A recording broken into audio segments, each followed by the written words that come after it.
I have to go across some breaking news. I'm sorry. BCCI Chief Selector Chetan Sharma resigns from his post. He sent his resignation to BCCI Secretary Jay Shah, who has accepted it. BCCI Chief Selector has quit. This is the latest news that we are getting in at this point in time. And also the fact that his resignation has been accepted by the Secretary Jay Shah. This is the latest that is coming in from the BCCI. We'll try and get you more details about this very shortly.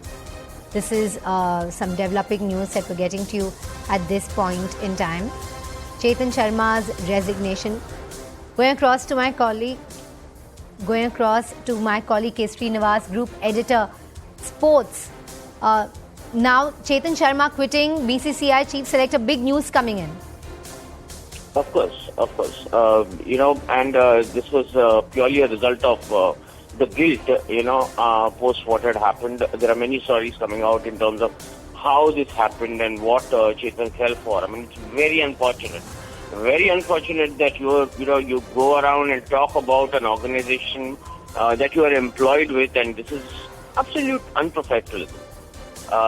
And this is a joke of a sting operation where he didn't even say anything, and yet again, came out as someone who likes to talk about his work to people he doesn't even know. It was a result of unprofessionalism, and he had to put in his papers. I mean, no surprises there. So there were talks that he might actually be sacked over that sting, but perhaps he's preempted that move by putting in his papers, you reckon? I can tell you one thing. What has happened over the last couple of days, ever since this came out, is that Chetan himself started to call people in BCCI. He started to call top officials in BCCI, admitting that he had blundered. And he didn't even say anything. He said, I know, please forgive me, and I know what has happened, and this is completely on me, and I'm the one who, kind of faltered.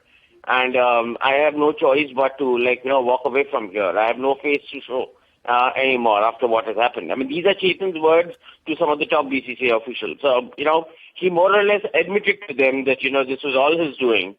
And, he knew at some point that he would be the one paying for it.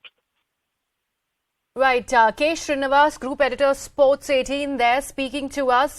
Srinivas, this is Griha here. We are staying on the story. If you could just take our viewers to the background of this entire sting operation and then this imminent resignation by Chetan Sharma. Yeah, of course. First of all, please understand, why did Chetan Sharma come back as a chief selector? Chetan Sharma came back as a chief selector because, again, not many good applications had come in. There were not many choices out of the candidates that were available. I know one of the guys, who was responsible in mandating this whole process, telling me that, Shri, come on, I don't even have a choice. Where are the applications? I need experience, and here's the only guy who has some kind of experience. Anyways, so that's how he came in. In his first stint as chairman of selectors, he was caught, in sort of a controversy between Virat Kohli and Saurav Ganguly, right? Yes. Now, this controversy, Chetan, saying things about, whether it's Virat or whether it's Saurav. Come on, he has no locus standi here. Because I can tell you, when Ravi Shastri was the head coach of the Indian cricket team, there were so many situations, so many occasions where Chetan was really found lacking in communication. I can give you the tour of England in 2021, when the Indian team had gone there, and I know that, India lost its openers, and Shubman Gill was not fit, and India needed a replacement opener, and I remember the Indian team management had asked for a replacement back then, and it was almost a week that, there was no response from Chetan. He just sat on it. The Indian team management in England had lost it completely. Who do they get in touch with, if not the chief selector?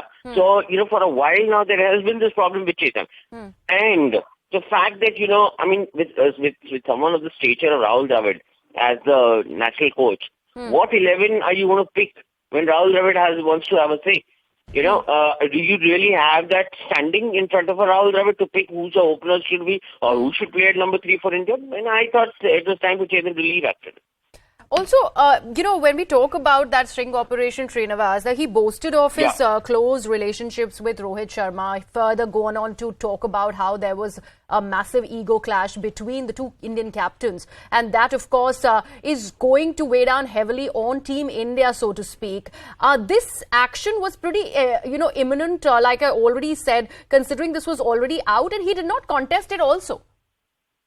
Listen, I really wouldn't give any importance to that sting operation. I would rather call it a joke of a sting operation, okay? You look at the guy, I mean, I don't want to say things, because it's not proper for me to say this, on a channel, but I'm not very convinced about some of the state of some of the people and the mind of some of the people, whether they were in a proper condition while speaking, whoever they were, right? That's number one. Number two is, listen, I mean,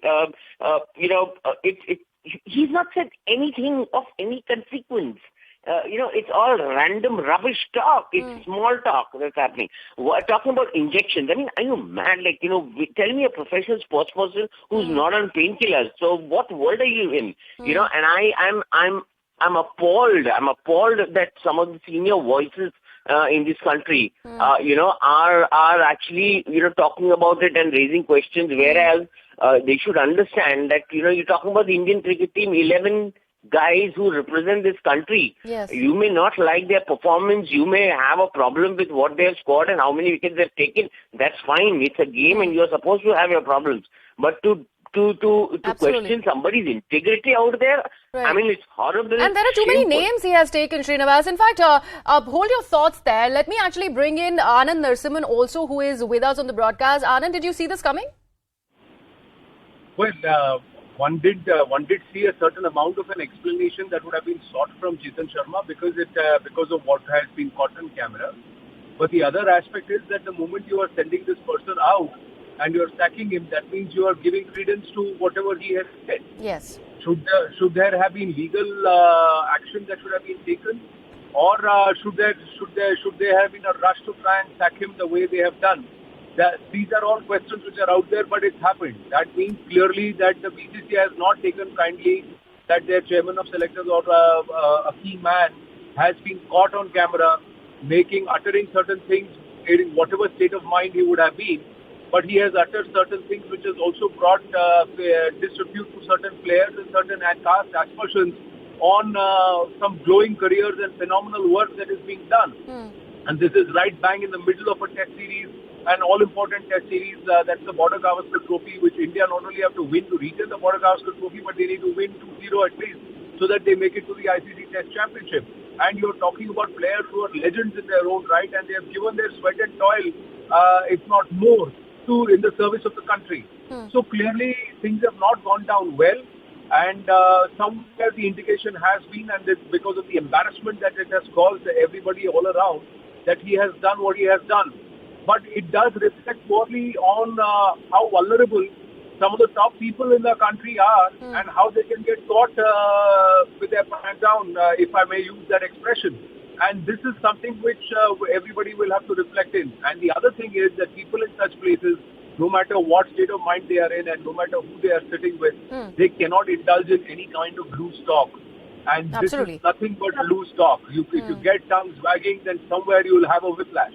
Absolutely. Anand and Srinivas, thank you so much. In fact, we have to also note that under Chetan Sharma's tenure, Team India did not win the titles in 2021-22, and that also is one of the major blots that possibly could be also one of the reasons that has led to this resignation. Many would say this was much impending. In fact, we're leaving it at that.